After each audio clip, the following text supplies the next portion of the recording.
started, just in being respectful of everybody's time. So I'm going to do a little intro and then we'll jump in. So good morning, everybody, and welcome to our third webinar in an ongoing behavioral health series where we really aim to provide each of you with strategies and tools to help address concerns around youth mental health. And we know all of you witness firsthand that kiddos who are struggling with sadness and hopelessness right now.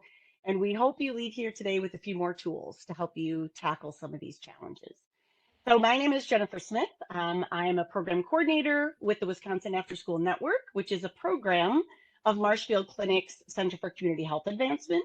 I'm doing the intro and the outro of our webinar today. So this series is made possible through a partnership with the Wisconsin After School Network and the Wisconsin Department of Children and Families.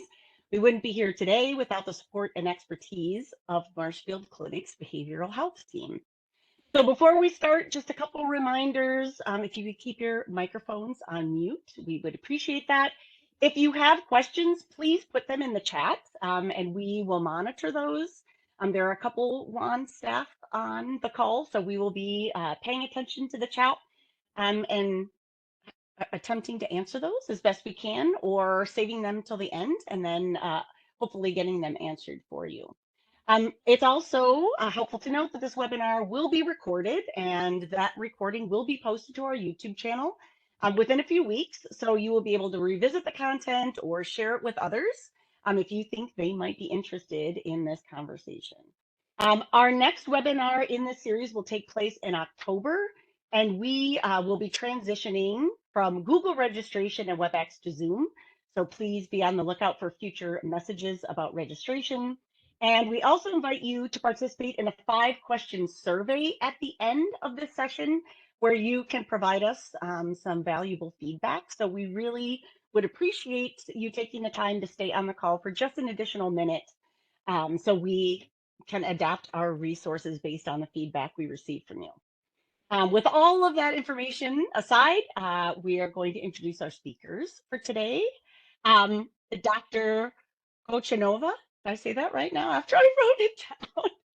And Dr. Cruz. So Dr. Kochanova is a pediatric psychologist who earned her doctoral degree from Northern Illinois University's Clinical Psychology program.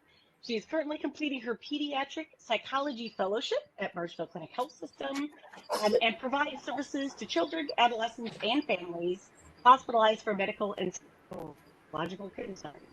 She values working with a team of medical and mental health providers to deliver the best care for patients. And Dr. Cruz is a bilingual clinical psychologist, fluent in English and Spanish. She completed her PhD in clinical psychology at Ponce Health Sciences University. Currently, she is doing her fellowship in pediatric psychology and primary care behavioral health at Marshfield Clinic Health System. Dr. Cruz provides psychotherapy to children, adolescents, and families in the medical setting and focuses on working with interdisciplinary care, adjustment, and coping with medical conditions.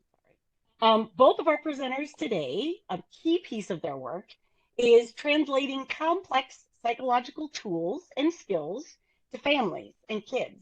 And so we are very excited that they are here to add to our ongoing conversation on how to support mental health within the kids that we work with. So thank you both so much for being here today, and take it away. Yeah, thank you so much for that introduction. And thank you everyone for being here. So I'm Dr. Christina Kochanova, and today Dr. Cruz and I are excited to present about how our bodies respond to stress and what we can do about it. So please feel free to send any questions to the chat throughout the presentation, and then we will do our best to also answer those questions for you.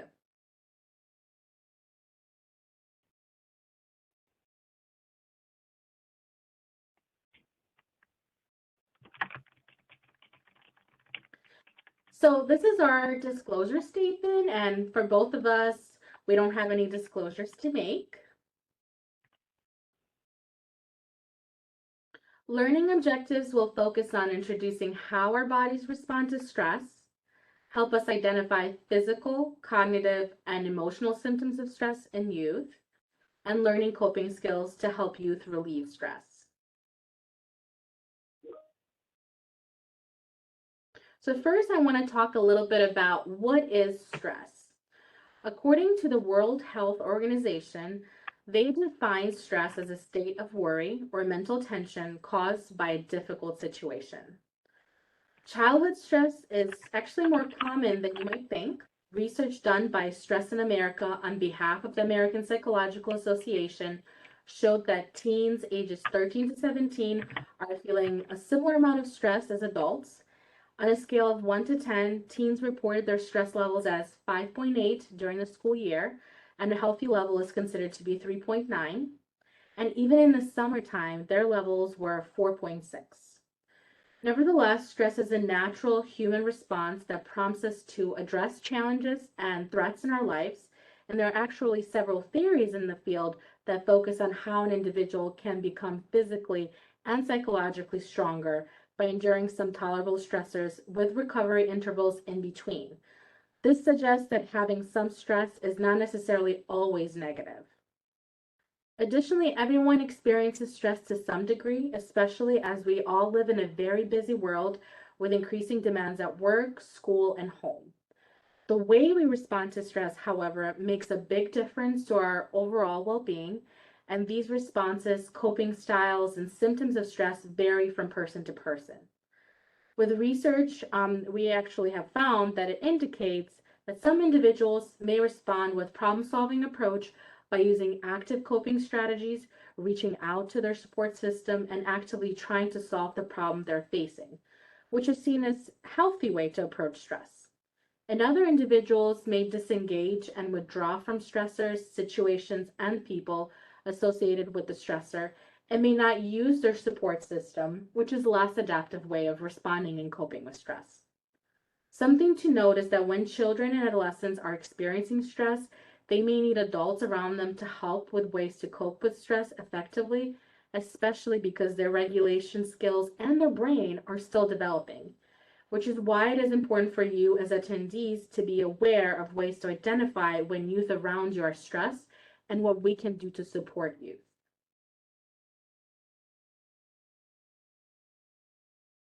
So these are some common sources of stress.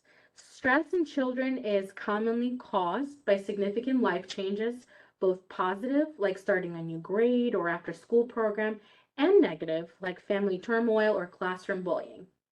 To help you troubleshoot for possible causes, we've listed common familial, academic, and social stresses that children of all ages can experience. So please remember that all kids are unique in ways that what they find to be stressful, with younger children, preteens, and teens reacting differently to triggers in their environment. So an incident causing stress to an 8-year-old may not trouble their 15-year-old sibling.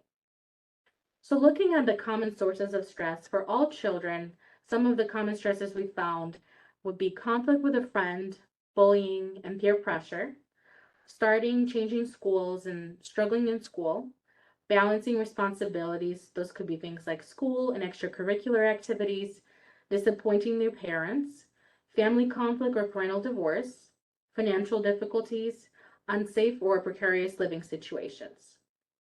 Now, for younger children, some common sources of stress could include like new experiences and places. For example, starting daycare or summer school or swimming class, or being away from home or a caregiver, as well as performing in front of others like recitals and sports, or some of the common things that they might perceive some dangers in their environment, like the dark or natural disasters as well.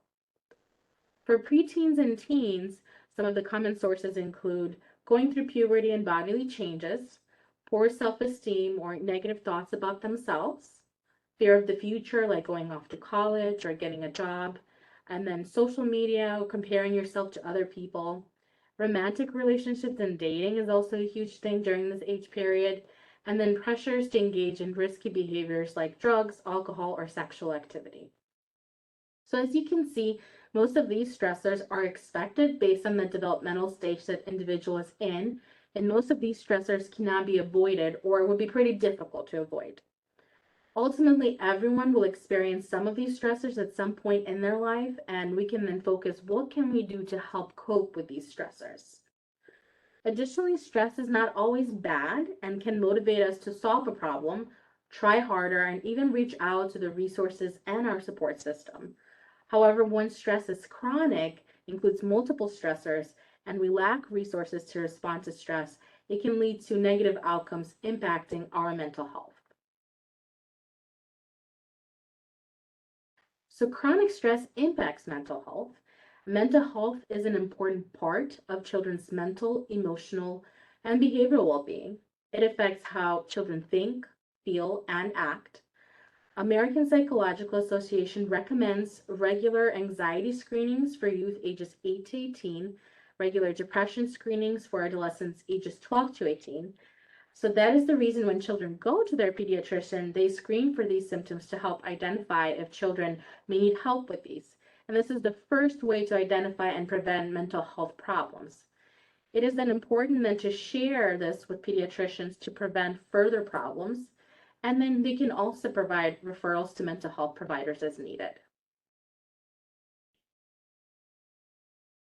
So these are some statistics related to mental health disorders in US children. According to the Centers for Disease Control and Prevention, ADHD, anxiety problems, behavioral problems, and depression are the most commonly diagnosed mental disorders in children.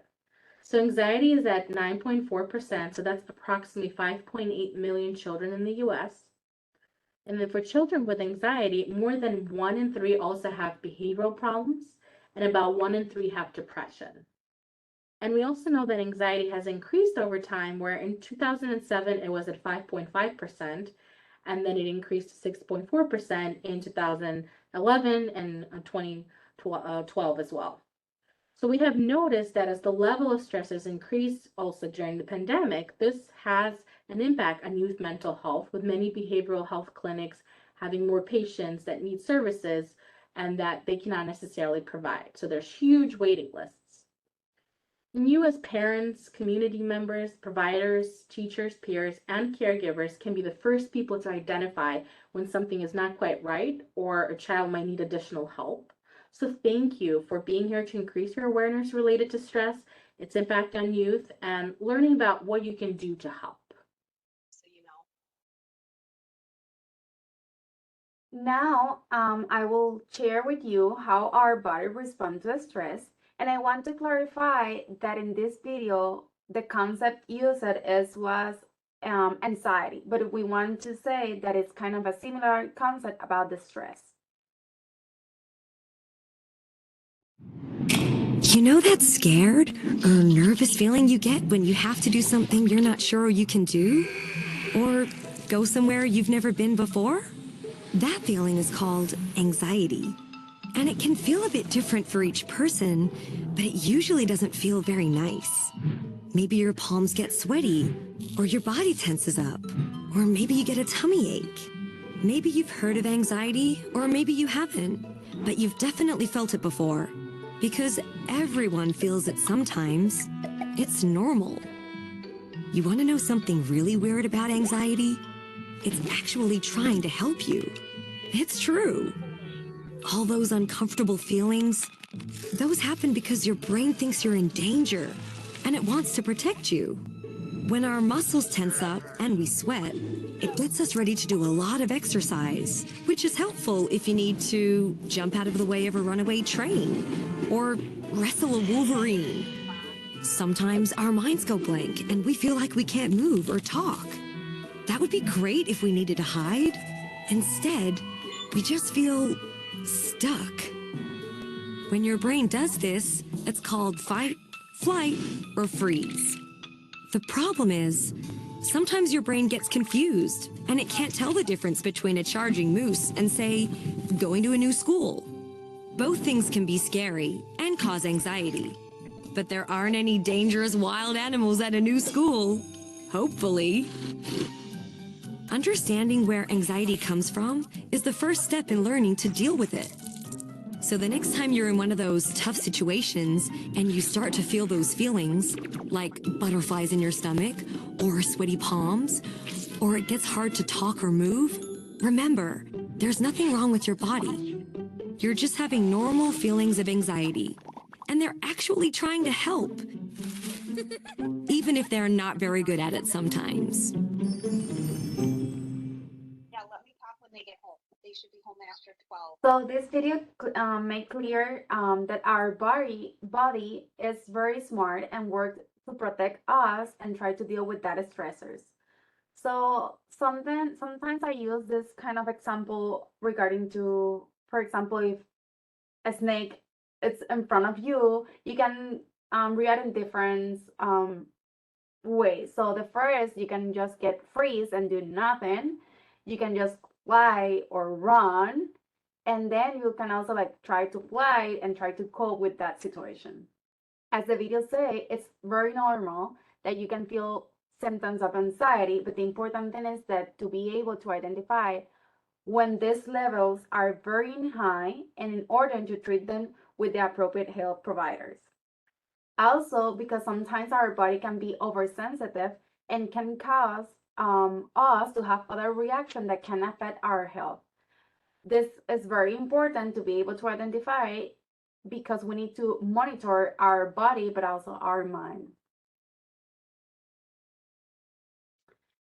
Now I will talk about the long-term consequence of the stress. And in psychology, we use the general adaptation syndrome or the GAS syndrome. So as you can see in the picture, the first that is in green color is the good health or the homeostasis. That is when we should be the most part of the time. Then we can start in the first stage, that is the alarm stage. So during this stage, your body sends a distress signal to your brain, and your brain starts to send a message to our body, releasing some hormones that we call that like a fight or flight, and usually is glucocorticoids and adrenaline. And then in this stage, your body start reacting for that stress or anxiety and make elevate blood pressure and heart rate levels. And the second stage is the resistance stage, and the body attempts to cope with that change that occurred during the reaction or the first stage.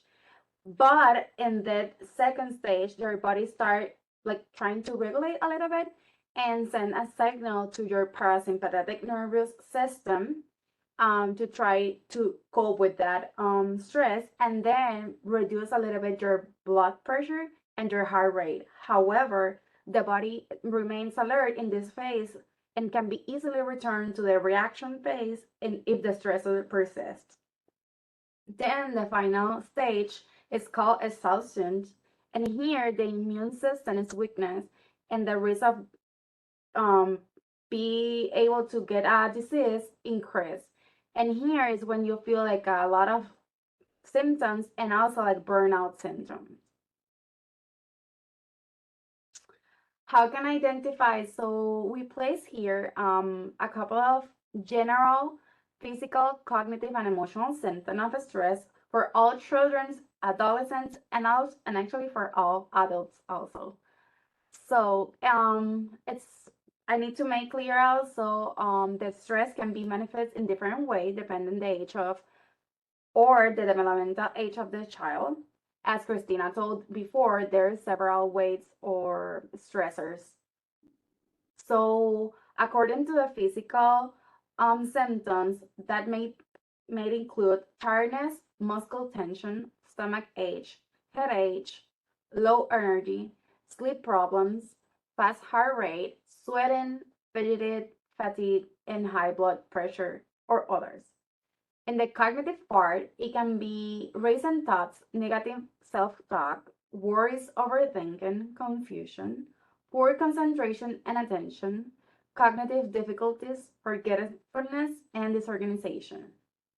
And in the emotional part, people can present overwhelming, sadness, anxiety, lack of motivation, irritable, frustration, anger, and behavior output.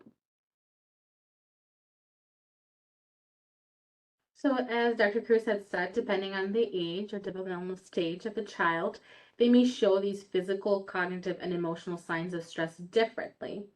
So, for younger children, stress can be expressed as showing signs of regression. So, if you have a child that is potty trained, all of a sudden they are having toileting accidents or have thumb sucking.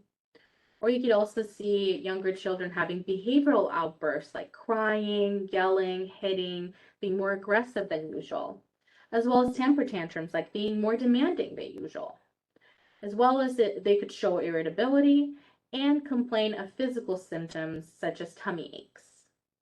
So we commonly can group these symptoms as more externalizing behaviors, these behaviors that we can observe and those that can create some disruption in the setting the child is in, whether it is during after school programming, summer camp, or dance class. Typically, externalizing symptoms are noticed a lot more by adults around children because they tend to interrupt what has been planned or expected, and these behaviors often require a response to meet the needs of the child or other children around that child.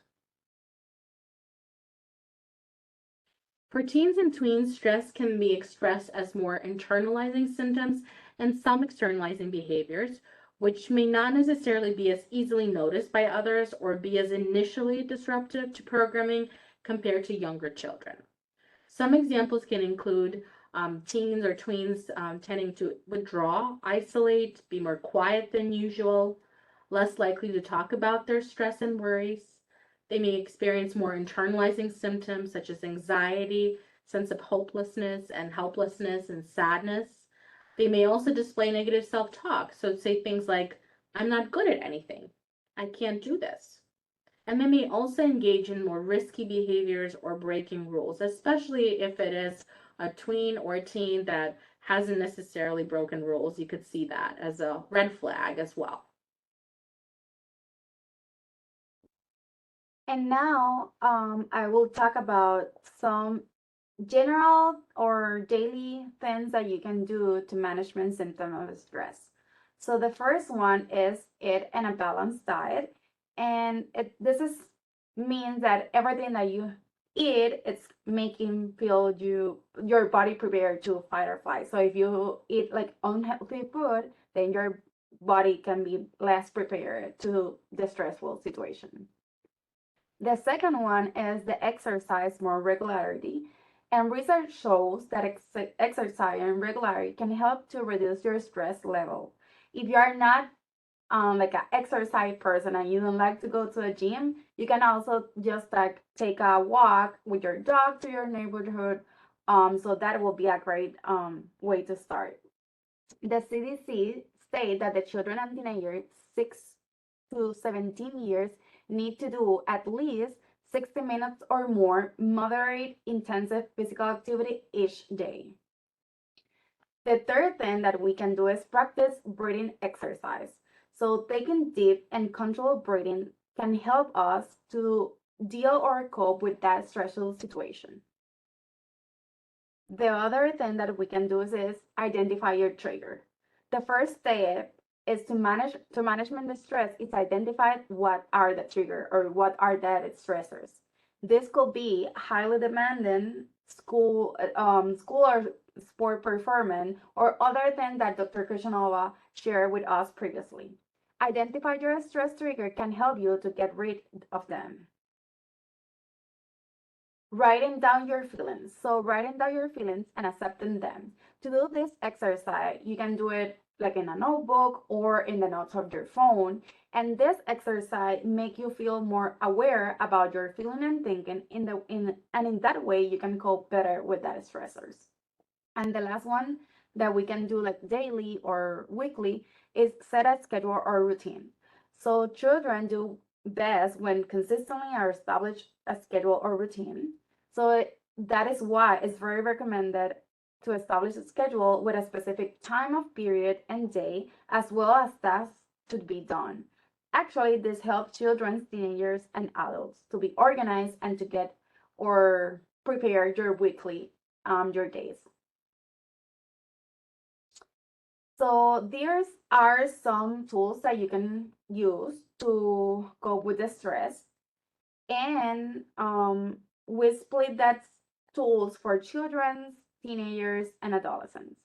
So the first one is calming breathing technique, and we split that in candle and flower breathing, rainbow breathing, and deep breathing.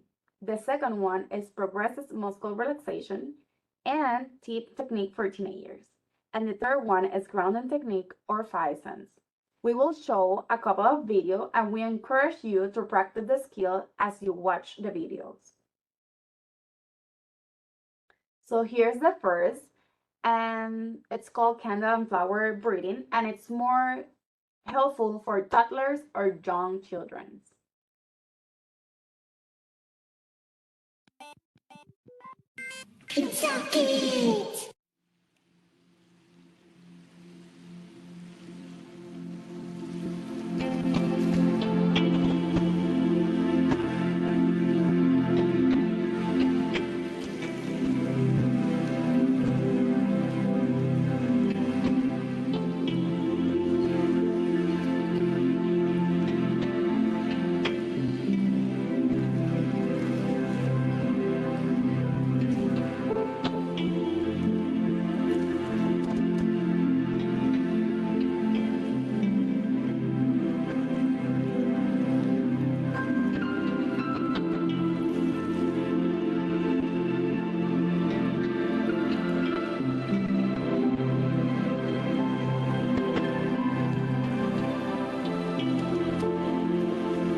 Okay, so the video continue a little bit more, but I think that this is kind of the general thing.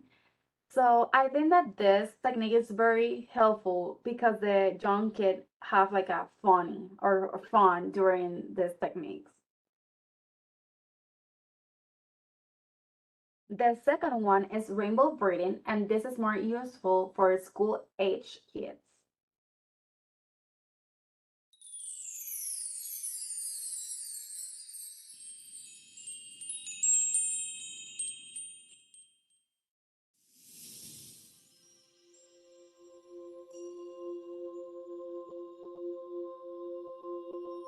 Rainbow relaxation. In this mindfulness practice, you will be stretching your muscles and breathing deeply. You can sit up straight or stand, but make sure you have some space at either side of you, as we will be raising our arms in the air. Make sure you're comfortable. Today, we are going to imagine that we are painting a rainbow in the sky, and your fingers are the paintbrushes. Start with your hands by your side and your palms facing forwards. Now, when you see the red band of the rainbow start to appear, keep your arms straight and trace it upwards with your paintbrushes. Great! Now the red band is painted, slowly bring your arms back down by your sides. Now you need to match your breathing to your painting.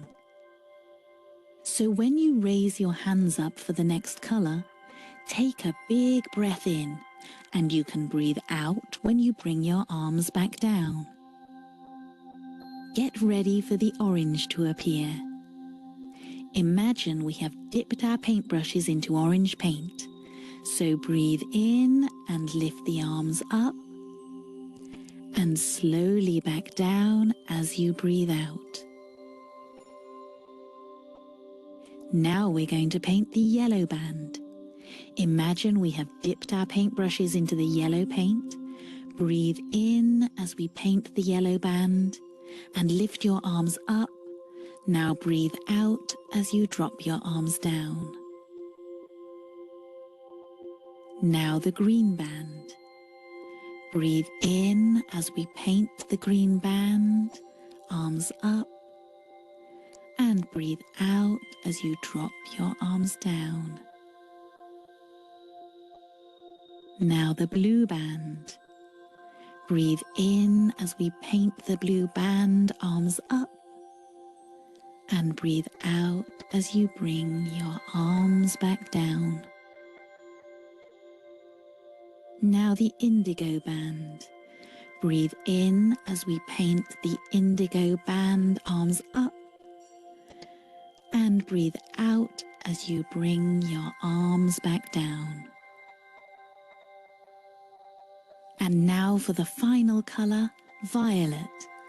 Breathe in and lift your arms up, and breathe out as your arms come down.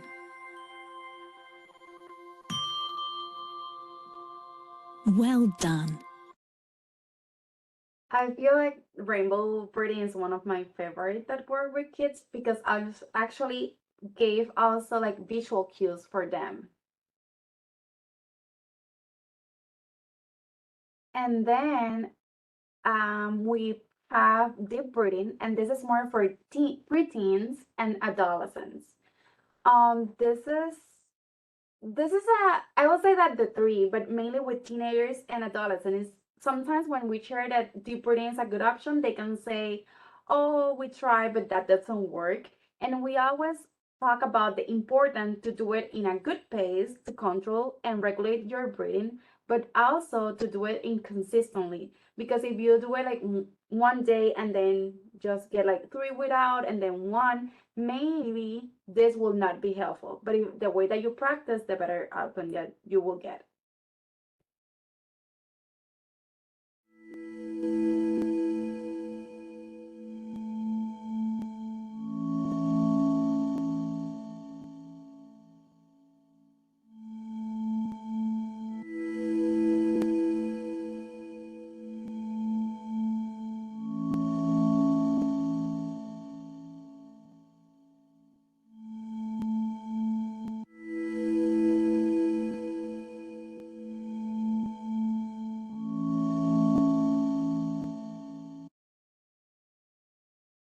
So the pace it should be, or it's depend for the person, but we encourage maybe like a couple of seconds, like 5 seconds, hold for 2 or 3 seconds, and then just exhalate.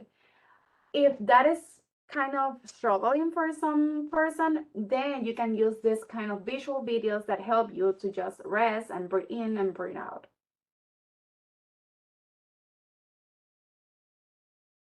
So this is another technique. This is progressive muscle relaxation skill. Progressive muscle relaxation helps to reduce tension in our bodies built up by stress and anxiety by alternating tightening and relaxing our muscles in different areas of our bodies.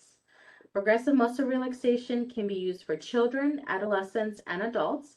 I have found that younger children really like this skill for coping, and we wanted to include a video that you can use with younger children to help them practice this skill. We also suggest you practice this skill along with the child that you're helping as well. So this one will be really great for younger children and school-age children as well. And it really includes really cute, fun cartoons that you can follow along with. And I will say that also help a lot with pain management. Yes. Are you ready to begin? Okay, first, get as comfortable as you can in your chair. Sit back, get both feet on the floor, and just let your arms hang loose. That's fine. Now, close your eyes and don't open them until I say to. Remember to follow my instructions very carefully, try hard, and pay attention to your body. Here we go. Pretend you have a whole lemon in your left hand. Now squeeze it hard. Try to squeeze all the juice out. Feel the tightness in your hand and arm as you squeeze. Now, drop the lemon. Notice how your muscles feel when they're relaxed. Take another lemon and squeeze it. Try to squeeze this one harder than you did the first one. That's right, real hard. Now, drop your lemon and relax. See how much better your hand and arm feel when they're relaxed? Once again, take a lemon in your left hand and squeeze all the juice out. Don't leave a single drop. Squeeze hard. Good. Now, relax and let the lemon fall from your hand. Now, pretend that you have a whole lemon in your right hand. Squeeze it hard and try to squeeze all the juice out. Feel the tightness in your hand and arm as you squeeze. Now, drop the lemon. Notice how your muscles feel when they are relaxed. Take another lemon and squeeze it. Try to squeeze this one harder than you did the first one. That's right, real hard. Now, drop your lemon and relax. See how much better your hand and arm feel when they're relaxed? Once again, take a lemon in your right hand and squeeze all the juice out. Don't leave a single drop. Squeeze hard. Good. Now, relax and let the lemon fall from your hand. Pretend you are a furry, lazy cat. You want to stretch. Stretch your arms out in front of you. Raise them up high over your head, way back. Feel the pull in your shoulders and stretch higher. Now, just let your arms drop back to your sides. Okay, kittens, let's stretch again. Stretch your arms out in front of you. Raise them over your head. Pull them back, way back. Pull hard. Now, let them drop quickly. Good. Notice how your shoulders feel more relaxed. This time, let's have a great big stretch. Try to touch the ceiling. Stretch your arms way out in front of you. Raise them way up high over your head. Push them way, way back. Notice the tension and pull in your arms and shoulders. Hold tight now. Great. Let them drop very quickly and feel how good it is to be relaxed. It feels good and warm and lazy. Now pretend you're a turtle.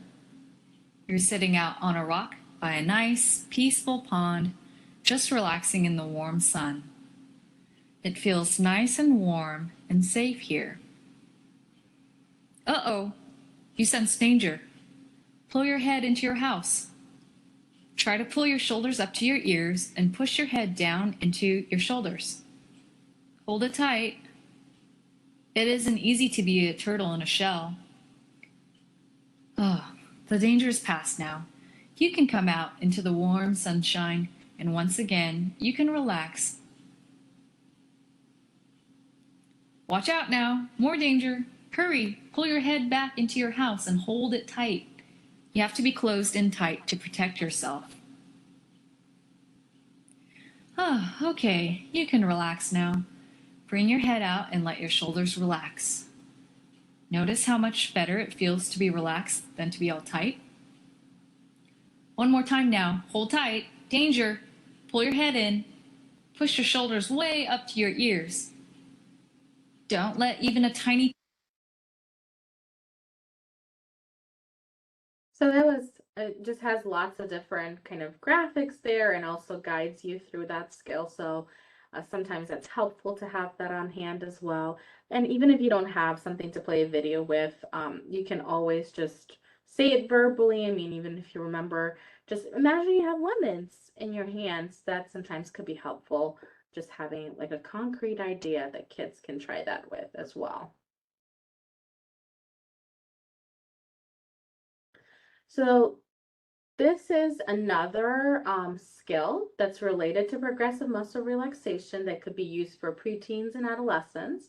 So this is a tip, and it's a DBT skill that can be used for preteens and teenagers.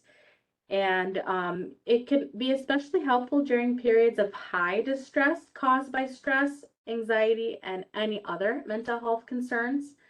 Tip includes a version of progressive muscle relaxation called paired muscle relaxation, but is essentially it's the same thing as it instructs older children and adolescents to tighten and relax their muscles to relieve tension. So here's a video briefly introducing this skill, which you can even show to preteens and teenagers to help with coping as well.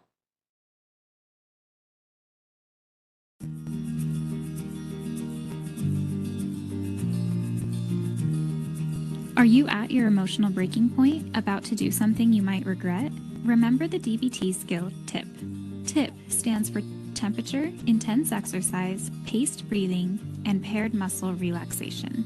When you're feeling upset, try changing your body temperature. Splash your face with cold water or hold an ice cube to focus your mind on something else. Engage in some intensive exercise, such as sprinting or a good workout at the gym, to help increase oxygen flow to the brain and reduce the anxiety and stress you feel. Paced breathing will stop the fight or flight shallow breathing response. Breathe in with your diaphragm, taking in air for 6 seconds. Hold for 7, then breathe out 8. Pause 4 seconds and then start again until you feel more calm. This can be done with any breathing exercise. Focus on a group of muscles, like your arms, and alternate between tightening and relaxing the muscles. Paired muscle relaxation helps you let go of the tension in your body by relaxing your muscles. These skills can bring you down from your emotional ledge so you can handle the situation productively.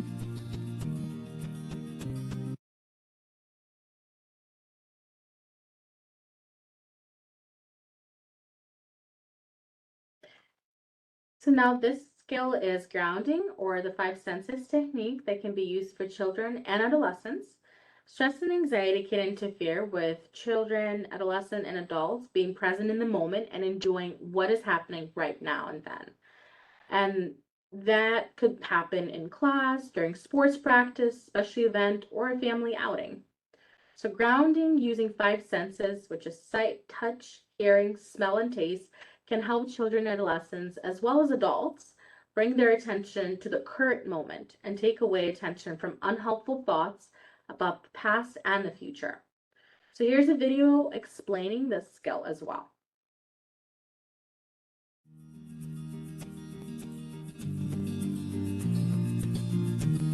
When you're in a crisis situation, whether big or small, you can quickly reduce the intensity by using your body's senses. Sight, hearing, taste, touch, smell, and DBT's 6th sense of movement. DBT's self-soothing skill gives examples of how to use these senses to calm down. Sight. Use your vision to focus on something else. Find how many places you can see a certain color in the room, or focus on an object's texture. You can also pull out your phone and scroll through some of your favorite images. Hearing. Listen to sounds, any sounds.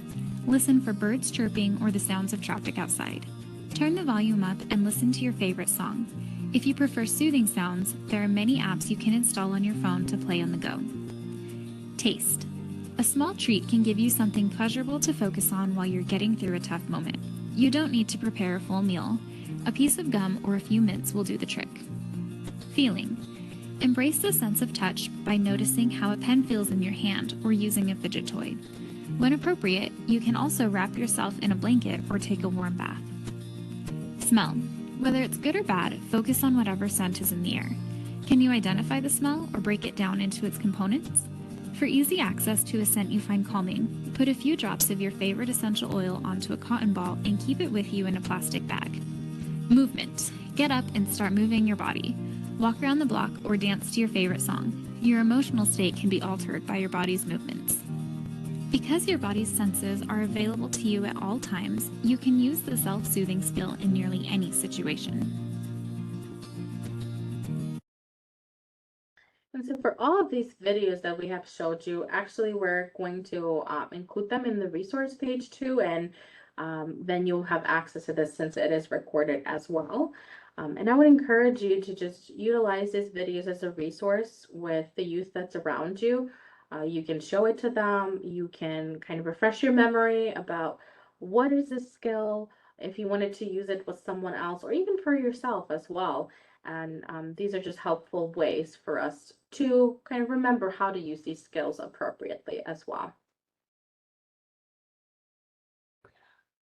So we want to share this quote that it said, every one of us needs to show how much we care for each other and in the process care for ourselves. We believe in the importance of having a balance between taking care of others, but also taking care of ourselves. So we encourage to be aware about your needs, and also we encourage to practice self-love and self-practice self-love and self-care practice every day to make sure that you also release your anxiety levels or your stress levels. We also want to emphasize that the most important thing you can do for youth you interact with is to be there for them. This can look like giving them a safe space to talk about anything on their mind and you just listening. Maybe talking to a child privately when you notice symptoms of stress could also be helpful. It could be that you share appropriate examples of how a specific shared event was also stressful for you and ways you cope with the stress, being, of course, mindful of making sure we do not overshare. Or it could be just validating what they're experiencing and letting them know you're there for them whenever they want to talk or need help. It is also crucial to practice dementia coping skills along with youth to show them we can also benefit from these skills and they are being supported through their learning and practice as well. Finally, we would like to share these available resources. In the first part, you will see the website and the links that will you can find the videos that we um, showed this morning. The second part is some apps that we use actually for our practice also. The first one is called it's Calm app and have a lot of sleep story, guide meditation, soothing sounds, and other features. The second app that we use is self-care app Finch, and this app it's well the kids need to take care of your virtual pet, but this can help to management symptoms of anxiety and depression. And they have two versions, one free and one paid version. And the last app it's Pain by Number. This is my favorite app. And it's because they have a lot of options for mandalas, animals, or other pictures that you can paint. But also some of us, some of the pictures have like a relaxation music included. And the last thing it's books, and we include coping skill for kids workbook and how to talk so kids will listen and listen so kids will talk. You can access the Wisconsin After School Network link where you will find other resources as well as upcoming webinars. Also on the YouTube channel, you can find the webinars that have been recorded. These are our reference. And so we want to thank you all for your time and attention. Now we want to open it up to all of you to ask questions or share any comments verbally or through chat, whatever you feel comfortable with. And I will stop sharing the presentation to see all of you.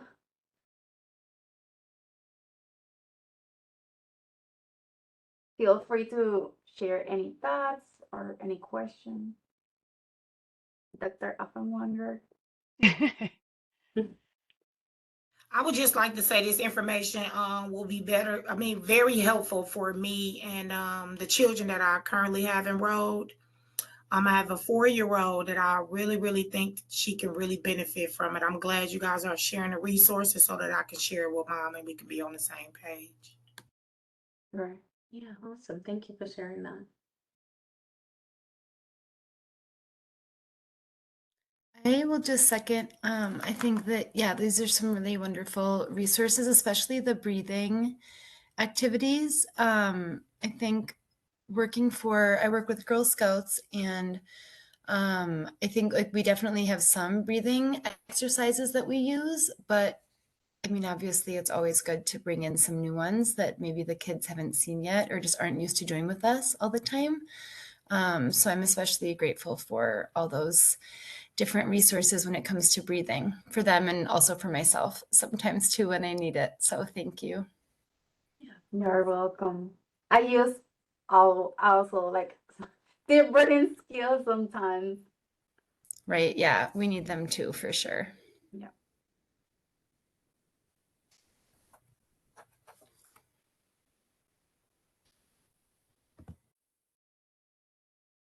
Any other Any other comments? comments or questions?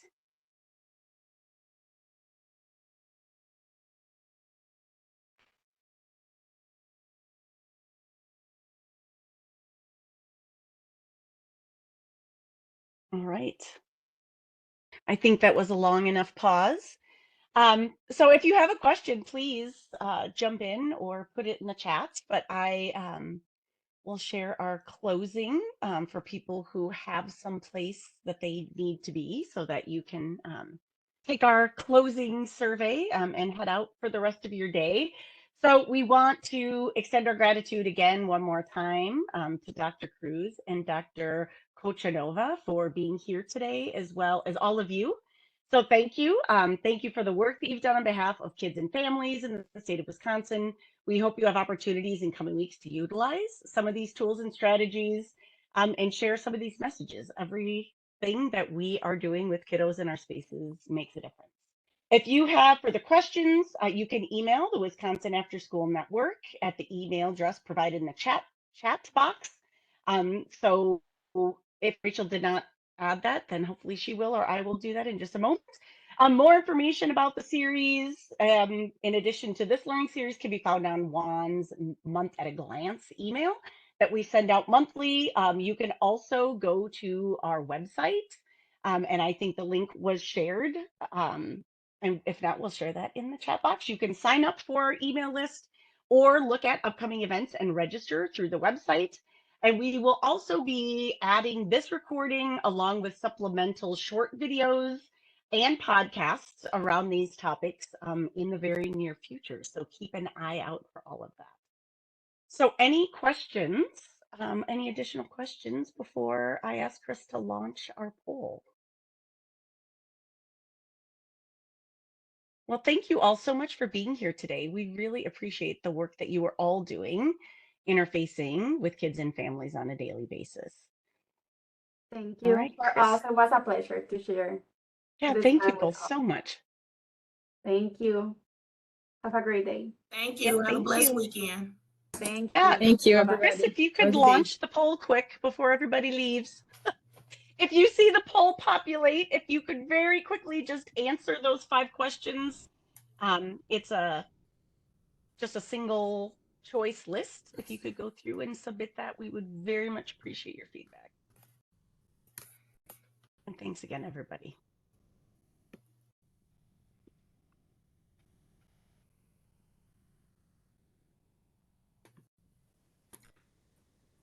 I just submitted it. Thank you, everyone. Have a good weekend. Thank you.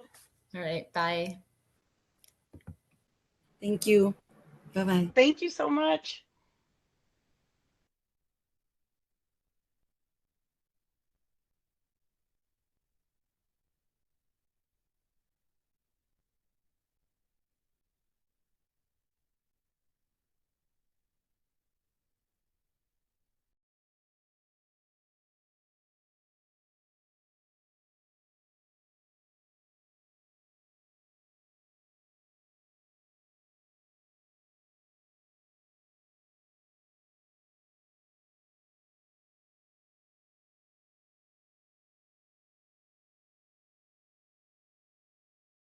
We need some music while we're in these closing moments. It's just kind of quiet.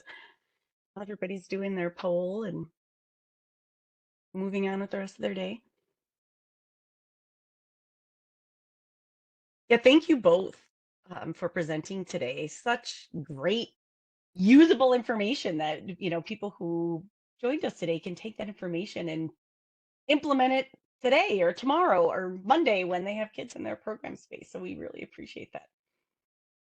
Yeah, you're welcome.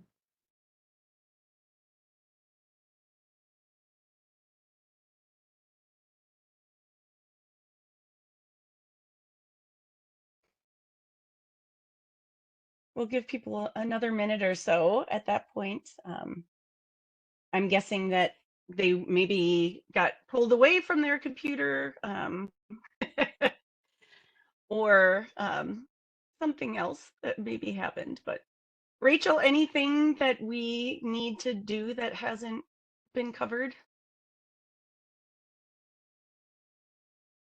I know you're having audio stuff. I don't know if you're still on the phone. No, she just sent me a message. No. Okay. So we'll just hang out for another minute and give people a chance with this poll, and then we'll kind of close up shop in the next minute or so. So our presenters, you both probably don't need to just stay in the quiet space here with me if you have stuff to do. I know you guys have very busy schedules. So you can carry on with the rest of your day and your commitments. But thanks again for being Thank here and you. presenting. We Have a really, good really rest of your appreciate it. day. Thank Yeah, you. thanks you too both. Bye bye. Bye-bye. Bye.